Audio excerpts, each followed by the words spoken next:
In the year 1742, the rural town of Oakhaven fell silent.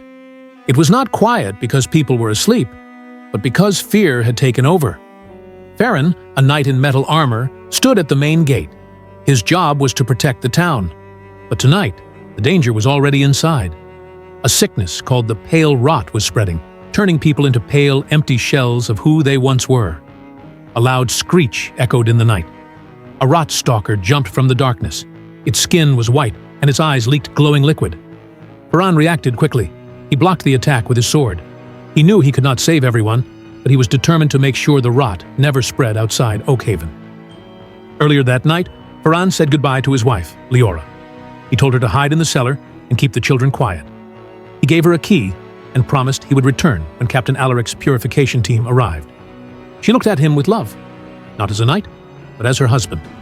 He hoped he could keep his promise. Farron ran toward the large lever that controlled the town gates. If the doors stayed open, scared people might run outside and spread the sickness to other towns. With all his strength, he pushed the lever down.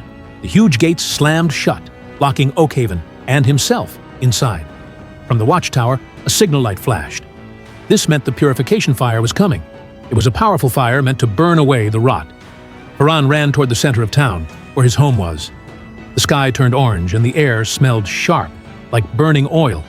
Suddenly, his path was blocked by a group of infected creatures. They were afraid of the fire and tried to escape. Farron stood his ground. With his sword, he fought one by one, stopping them from leaving. He was the last barrier between the rot and the rest of the world. Then, the flames arrived.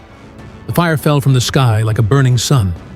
Farron jumped into a fountain, hiding under the shallow water. Above him, the fire roared, and the screams of the infected were swallowed by the heat. When it was over, Oakhaven was gone. Everything was burned to ash. Farron crawled out of the fountain, smoke filling his lungs. He walked through the ruins until he reached where his house used to be. Only the stone chimney was left, like a grave marker. Weeks later, Farron stood in the capital city.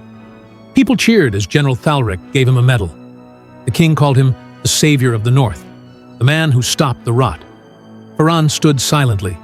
His body was honored, but his heart felt empty. Farron returned to the ruins of Oakhaven. On a hill, he built 3 small grave markers. He sat and watched the sunset. He had saved the world from the rot, but in doing so, he lost the people he loved most.